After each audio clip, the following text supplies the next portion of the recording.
अस्सलाम वालेकुम six class. बेटा आज हम पढ़ेंगे इस्लामियत का टॉपिक नबी करीम सल्लल्लाहु अलैहि वसल्लम से मोहब्बत व अताए। यह है पेज नंबर 42, 43 और 44 तक। पेज नंबर 42 से 44 तक इसके आज हम करेंगे शॉर्ट क्वेश्चन। तो आइए अल्लाह का नाम लेकर शुरू करते हैं। क्वेश्चन नंबर 1 है, नबी करीम खातमुन नबीयीन सल्लल्लाहु अलैहि वसल्लम से मोहब्बत की क्या फजीलत है। इसका आंसर देखें। नबी करीम सल्लल्लाहु अलैहि वसल्लम से मोहब्बत की फजीलत ये है कि इसके बगैर इंसान का ईमान ही मुकम्मल नहीं होता।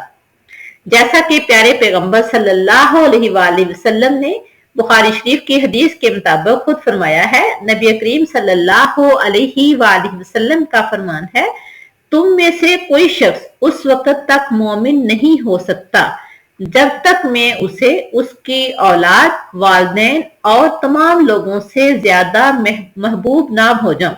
यानी पैगंबर सल्लल्लाहु अलैहि वसल्लम से मोहब्बत की फजीलत ही ये है कि जब तक हम अपने प्यारे पैगंबर सल्लल्लाहु अलैहि वसल्लम से मोहब्बत नहीं रखते तो हमारा ईमान ही मुकम्मल नहीं है।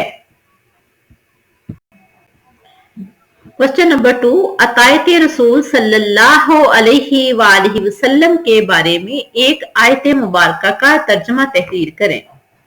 तो आइए देखते हैं सूरह निसा की आयत नंबर 80। मैं युति रसूला फकद अता अल्लाह, मैं युति रसूला फकद अता अल्लाह। जिसने रसूलुल्लाह सल्लल्लाहु अलैहि वसल्लम की अताअत की तो यकीनन उसने अल्लाह की अताअत की। यानी पैगंबर सल्लल्लाहु अलैहि वसल्लम के अहकामात को मानेंगे ही तो हम अल्लाह ताला के अहकामात को समझ सकते हैं, मान सकते हैं, क्योंकि पैगंबर सल्लल्लाहु अलैहि वसल्लम अल्लाह का पैगाम हम तक पहुंचाते हैं। वो अपने पास से कुछ नहीं कहते। कुरान पाक में अल्लाह ताला का फरमान है, वमा यंतिकु अनिल हवा इन हुवा इल्ला वहयु यूहा। पैगंबर सल्लल्लाहु अलैहि वसल्लम अपने पास से कुछ नहीं कहते, वो तो वही कहते हैं जो उनकी तरफ वही की जाती है। लिहाजा जिसने रसूलुल्लाह सल्लल्लाहु अलैहि वसल्लम की अताअत की तो यकीनन उसने अल्लाह की अताअत की। क्वेश्चन नंबर 3, अताअत रसूल सल्लल्लाहु अलैहि वसल्लम के बारे में एक हदीस मुबारका का तर्जुमा तहरीर करें। तो आप आइए देखते हैं हदीस मुबारका। आप सल्लल्लाहु अलैहि वसल्लम ने फरमाया, तुम में से कोई शख्स उस वक्त तक मोमिन नहीं हो सकता जब तक मैं उसे उसकी औलाद, वालिदैन और तमाम लोगों से ज्यादा महबूब ना हो जाऊं। यानी पैगंबर सल्लल्लाहु अलैहि वसल्लम की अताअत के लिए जरूरी क्या है कि हम अपनी औलाद और वालिदैन और तमाम लोगों से बढ़कर पैगंबर सल्लल्लाहु अलैहि वसल्लम से मोहब्बत करें, उनके अहकामात पर अमल करें, उनके अहकामात को समझने और अमल करने की कोशिश करें।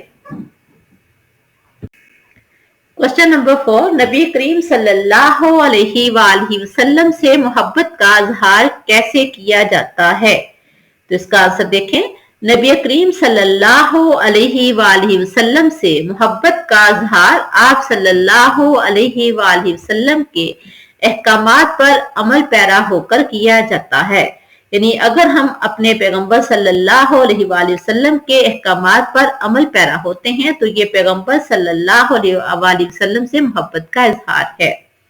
अल्लाह ताला ने कुरान करीम में इरशाद फरमाया है, वमन युति रसूला फकद अता अल्लाह वमन अता अल्लाह फकद अफला। जिसने पैगंबर सल्लल्लाहु अलैहि वसल्लम की अताअत की तो यकीनन उसने अल्लाह की अताअत की, और जिसने अल्लाह की अताअत की फकद अफला तो वो कामयाब हो गया। लिहाजा दुनिया और आखिरत में कामयाबी के लिए जरूरी है कि हम अपने प्यारे पैगंबर सल्लल्लाहु अलैहि वसल्लम के अहकामात पर अमल करें, और अहकामात पर अमल करने के जरूरी है कि हम अपने प्यारे पैगंबर से मोहब्बत का इजहार करें। जब हम उनसे मोहब्बत करेंगे तो यकीनन हमारे लिए ये सबसे बड़ी सबसे बड़ी कोशिश ही हमारी यही होगी कि हम पैगंबर सल्लल्लाहु अलैहि वसल्लम के अहकामात पर अमल पैरा हों। सहाबा कराम रिज़वानुल्लाहि अलैहिम अजमाइन के अजीम मुकाम व मर्तबा की सबसे बड़ी वजह क्या है? इसका आंसर देखें, सहाबा कराम रिज़वानुल्लाहि अलैहिम अजमाइन के अजीम मुकाम व मर्तबा की सबसे बड़ी वजह यह है कि वो नबी करीम सल्लल्लाहु अलैहि वसल्लम के हर हुक्म पर लब्बैक कहते थे। प्यारे पैगंबर सल्लल्लाहु अलैहि वसल्लम जो भी उन्हें हुक्म फरमाते थे वो फौरन उस पर लब्बैक कहते थे, आपके हर हुक्म को मानते थे और उस पर अमल पैरा होने की कोशिश करते थे। अल्लाह ताला से दुआ है कि हमें भी पैगंबर सल्लल्लाहु अलैहि वसल्लम के अहकामात को सुनने, समझने और उन पर अमल पैरा होने की तौफीक अता फरमाए, आमीन। ये थे हमारे शॉर्ट क्वेश्चन। नेक्स्ट लेक्चर में हम इंशाल्लाह इसके लॉन्ग क्वेश्चन करेंगे। अल्लाह हाफिज।